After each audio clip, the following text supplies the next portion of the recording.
भजो मुरली मनोहर नंद लाला। भज गिरिधर गोविंद गोपाला। भज गिरिधर गोविंद गोपाला। भजो मुरली मनोहर नंद लाला। भजो मुरली मनोहर नंद लाला। भज गिरिधर गोविंद गोपाला। भज गिरिधर गोविंद गोपाला। भजो मुरली मनोहर नंद लाला। भजो मुरली मनोहर नंद लाला। भज गिरिधर गोविंद गोपाला। भज गिरिधर गोविंद गोपाला। बोलिए वृंदावन बिहारी लाल की जय जय श्री राधे। जय जय श्री राधे। सभी भक्तों से निवेदन, बहुत एकाग्रचित होकर गोपी प्रेम की चर्चा, मूलभूत भगवत प्राप्ति की चर्चा है। ये सार है जीवन का। इसको मुझे ऐसा लगता है कि आप लोगों ने भी कमर कस ली है। क्या मैं इस मौके को छोड़ना नहीं चाहते। मैं भी पूरी तरह प्रयत्नशील हूँ कि मेरी तरफ से सेवा में कोई कसर नहीं रहेगी। कल आपके साथ निवेदन किया गया कि गोपी प्रेम 3 प्रकार का, साधारण रति, समझसा रति और समर्था रति। तो कल साधारण रति की बात हमने आपसे कही। सबसे निम्न क्वालिटी की जो गोपियां थी, उन्होंने साधारण रति का प्रेम किया, भगवान मिले। कारण क्या था? कारण था भगवान और भगवान के परिवार में प्रेम करना, मन का अटैचमेंट करना, पूर्ण श्रद्धा, पूर्ण विश्वास रखना, अपने को शरीर ना मानना, अपने को आत्मा मानना और अपने जीवन का लक्ष्य भगवत प्राप्ति बनाना। इसके ऊपर मैंने कई एग्जाम्पल देकर के आपको समझने और समझाने का प्रयत्न किया। अगर अभी भी किसी के मन में साधारण रति की गोपियों के प्रेम के विषय में कुछ मन में शंका हो, आगे बढ़ने से पहले मैं पूछना चाहता हूँ, साधारण रति जिसमें सब अधिकारी हैं भगवत प्रेम के लिए, और आत्मा का ध्येय ही भगवान की प्राप्ति करना है, आनंद प्राप्ति करना है। अगर किसी के मन में कोई शंका हो तो आप पूछ सकते हैं, अन्यथा मैं एक लीला के माध्यम से फिर आगे बढ़ने का प्रयत्न करूंगा। और समझसा रति वाला प्रेम, जिसमें अपने सुख की भी कामना होती है और भगवान के सुख की भी कामना होती है। दोनों कामना रहती हैं, मुझे भी प्रेम मिले, आपको भी प्रेम मिले, मुझे भी सुख मिले, आपको भी सुख मिले। और 99% भक्त ऐसे होते हैं, कोई पाप नहीं है भगवान से अपना सुख मांगना, लेकिन भगवान से मांगना।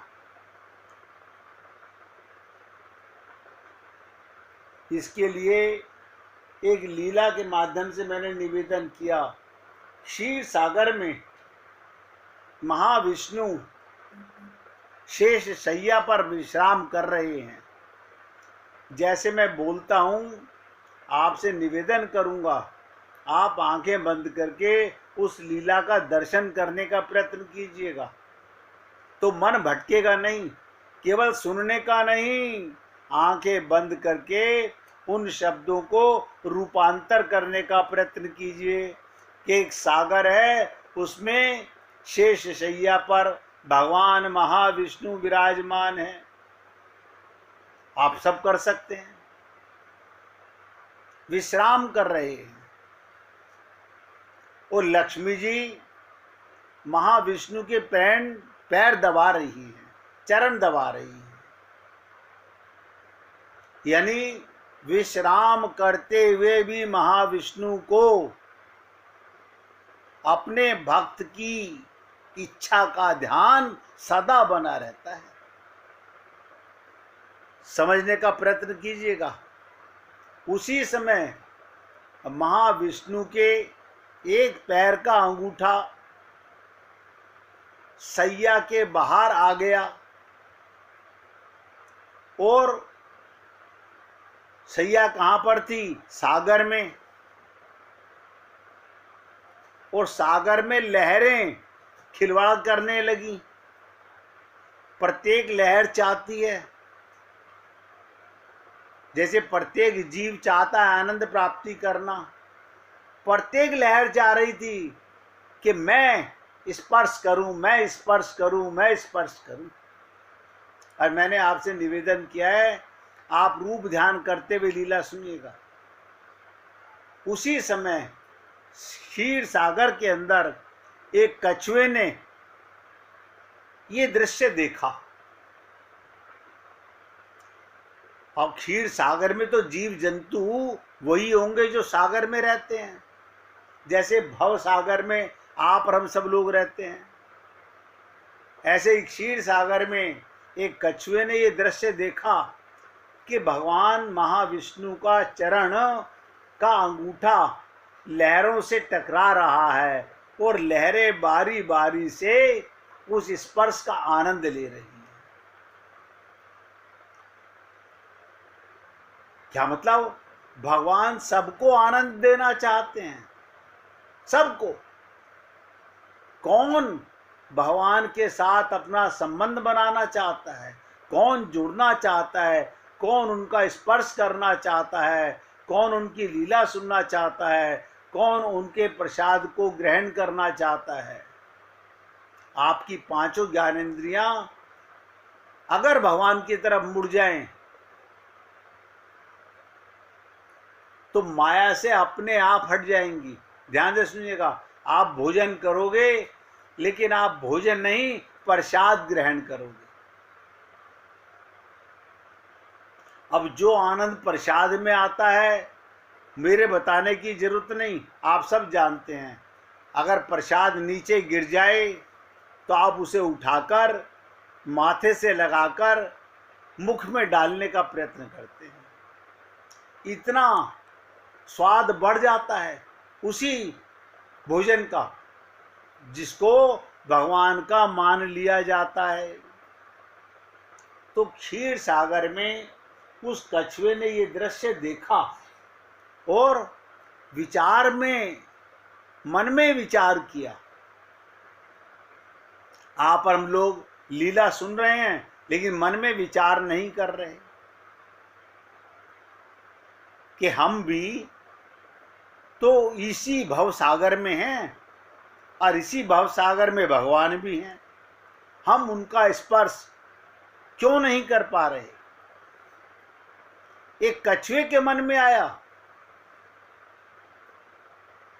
क्या मतलब हुआ? हमारे मन में परिवार, माया का संसार आता है और कछुए की योनि में आकर के भी सोचिएगा, कछुए की योनि में आकर के भी उसके पुण्य जन्मों के कर्मों का फल उसे मिला। उसने न जाने कितने जन्म तपस्या की होगी, सत्संग सुना होगा, अपने मन को भगवान के आनंद में लगाने का प्रयत्न किया होगा। क्या मन में विचार आया कछुए के कि जो ये लहरें स्पर्श कर रही हैं, मैं भी यदि भगवान विष्णु के अंगूठे, ध्यान से सुनो, भगवान विष्णु के अंगूठे को अपनी जिह्वा से स्पर्श कर लूं, अपनी जिह्वा से स्पर्श कर लूं, तो मेरा कल्याण हो जाएगा।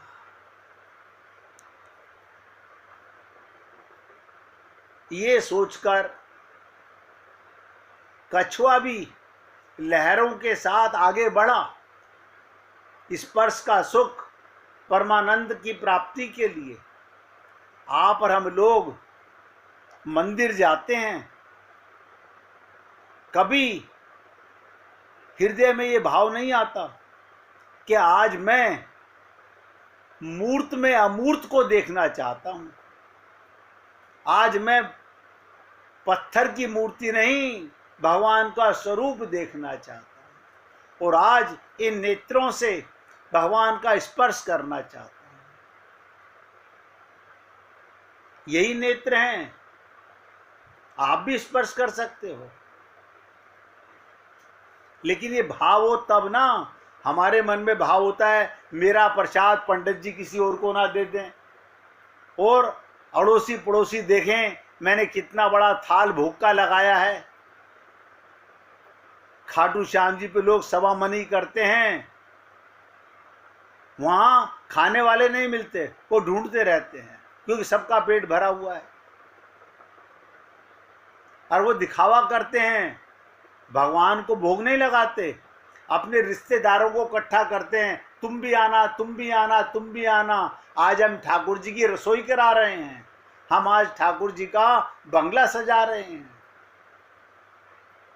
ये दिखावे की भक्ति भगवान को प्रिय नहीं है। लीला के माध्यम से आपको बताने का प्रयत्न कर रहा हूं भगवत प्राप्ति कितनी सरल है। आप सोच के देखिएगा, आप भी अपने नेत्रों से भगवान के चरणों का स्पर्श कर सकते हैं। आप भी, अगर आपका मन हो मैं भी अपनी जीभ लगाकर देखूं, तो जब अन्न मुंह में लगाते हो तो अन्न क्या है? अन्नम ब्रह्मेति, अन्न भगवान बने हुए हैं। आप स्पर्श तो रोज करते हो, कभी महसूस करते हो? नहीं, हम करते तो नहीं है। देखिएगा भगवान के चरणों में कितना रस है, आनंद है। जब आप भोजन पाते हो और आपका मन मोहित कर लेता है भोजन, तो आप कभी अपने प्रभु को धन्यवाद करते हो, ये एहसास करते हो कि आज ये आनंद प्रभु आपसे मिल रहा है। तो वो कछुआ क्षीर सागर में अपनी जीवा से स्पर्श कर लूं मन में विचार कर रहा है। हे पुण्य आत्माओं, गोपी प्रेम की चर्चाएं सुनने के लिए तैयार हुए हो तो मन में कम से कम मैं निवेदन करूंगा, आप भी विचार कीजिए। भक्ति का मार्ग, प्रेम का मार्ग, समर्पण का मार्ग, आनंद का मार्ग 24 घंटे खुला हुआ है।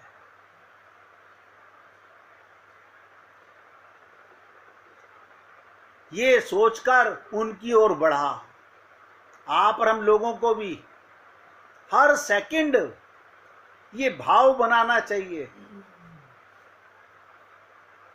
कि मैं भगवान की तरफ कैसे बढ़ूं। उसे भगवान विष्णु की ओर आते हुए शेष नाग ने देख लिया। ध्यान से सुनिएगा, शेष नाग ने कछुए को आते हुए देख लिया और कछुए को भगाने के लिए जोर से फुंकार मारी।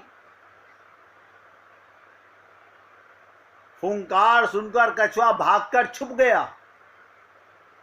कुछ समय पश्चात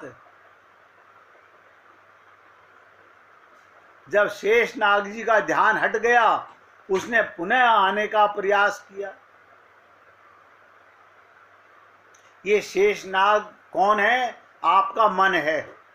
ये बार बार हम यहां से जाते तो हैं तीर्थों पर, लेकिन रास्ते में मन कहीं का कहीं चला जाता है। ये फुंकार है माया की। मैंने बहुत लोगों को देखा है, हम परिक्रमा लगाने जा रहे हैं, हम वहाँ वैष्णो देवी दर्शन करने जा रहे हैं। यहाँ से वैष्णो देवी तक जाते जाते आपके मन में कितनी बार परिवार आया? अरे वहाँ अंदर मंदिर में जाकर भी परिवार ही याद रहता है। कि बहन ने कहा था मेरा रुपया चढ़ा दियो, भैया ने कहा था ये धक्का दे रहे बाहर निकाल रहे हैं। हम वहां पर भी संसार नहीं छोड़ पाते, तो क्या दर्शन होगा? यानी सोच के देखिए, एक कछुए की योनि में जीव प्रयत्न कर रहा है। शेषनाग जी का ध्यान हट गया, उसने पुनः प्रयास किया। कल मैंने आपसे निवेदन किया था, भगवान कहते हैं गीता में, अभ्यासने कौन्ते, मन को हटाने और लगाने का निरंतर अभ्यास करते रहो। क्योंकि मन माया का बेटा है, ये माया में अपने आप जाता है, वहां ले जाने की जरूरत नहीं पड़ती। आप का मन अपने आप परिवार में, संसार में, माया में, समान में अपने आप जाता है। तो जैसे ही कछुए ने पुनः प्रयास किया, इस बार लक्ष्मी देवी की दृष्टि उस पर पड़ गई और उन्होंने इसे भगा दिया। उन्होंने उसे भगा दिया। एक बार शेषनाग ने भगा दिया, एक बार लक्ष्मी ने भगा दिया। हमारा मन भी कोई पैसा लेके हमारे घर आ रहा हो, हम उस दिन सत्संग नहीं सुनेंगे। पैसा ज्यादा इंपॉर्टेंट है, ये लक्ष्मी तो है। माया महाठगनी हम जानी। हम लोग क्या सोचते हैं? अरे कल सुन लेंगे। धन ज्यादा जरूरी है, परम धन को छोड़ते हैं और माइक धन को पाने के लिए हर जीव चेष्टा कर रहा है। इस प्रकार उस कछुए ने अनेकों प्रयास किए। ध्यान से सुनो, कछुए ने प्रयास किए और शेषनाग लक्ष्मी माता के कारण उसे सफलता नहीं मिली। अब वहां पर तीन ही जने थे शेष सैया पर। एक तो जो सैया बने हुए थे शेषनाग, एक जो चरण दबा रही थी लक्ष्मी जी, तीसरे कौन थे?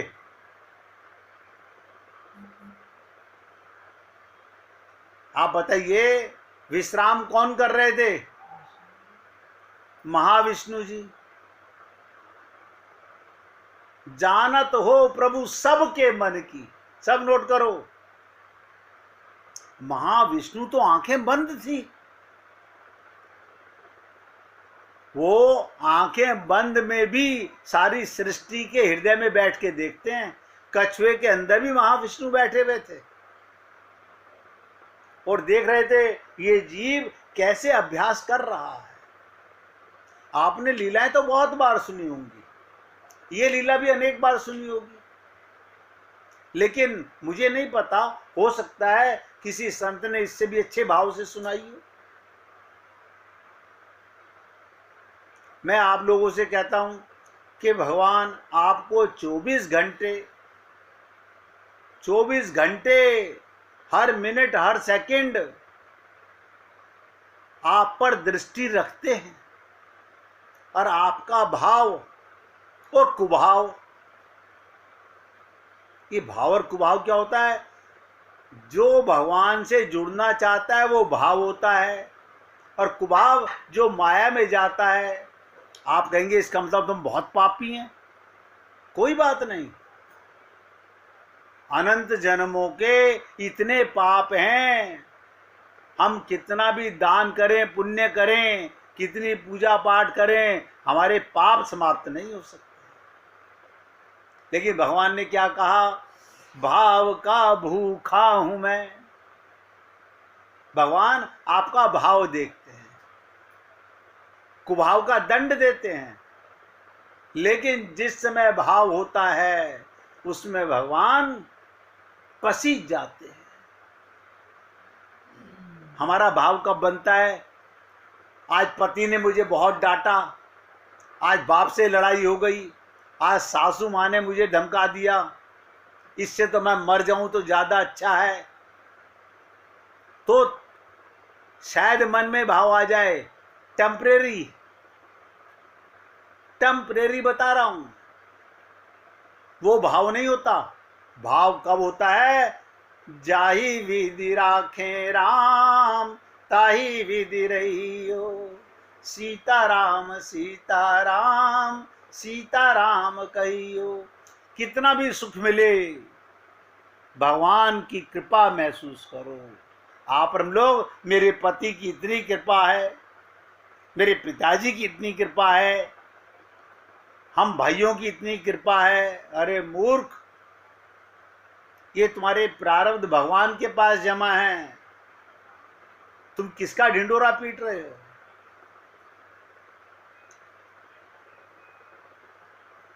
तो देखिएगा, कछुए को लगातार कभी शेषनाग फुंकार मार के भगा रहे हैं, कभी लक्ष्मी जी हटा रही हैं। किस लिए? हमारे महाविष्णु, हमारे पति को, और शेषनाग क्या करें? हमारे स्वामी को विश्राम में विघ्न ना पड़े। जैसे आपके घर में आपके पिताजी, आपका पति सो रहा हो, कोई बाहर आ जाए तो आप चुप, बोलना नहीं, वो सो रहे हैं। वाकई में, क्योंकि हम तो शरीर मानते हैं तो मुर्दे की तरह सोते ही हैं। हम लोग आत्मा तो मानते नहीं, तो जागेंगे क्या? जिस दिन आत्म जागृति हो जाती है, आत्म ज्ञान हो जाता है, शरीर सोता है, आत्मा नहीं सोती। ये अंतर पड़ जाता है। तो इस प्रकार कछुए ने अनेक प्रयास किए, शेषनाग और लक्ष्मी के कारण उसे सफलता नहीं मिली। आप और हम लोगों को भी कभी मोह के कारण, कभी ममता के कारण, कभी लोभ के कारण, कभी क्रोध के कारण मन भगवान में जाता ही नहीं बाबा।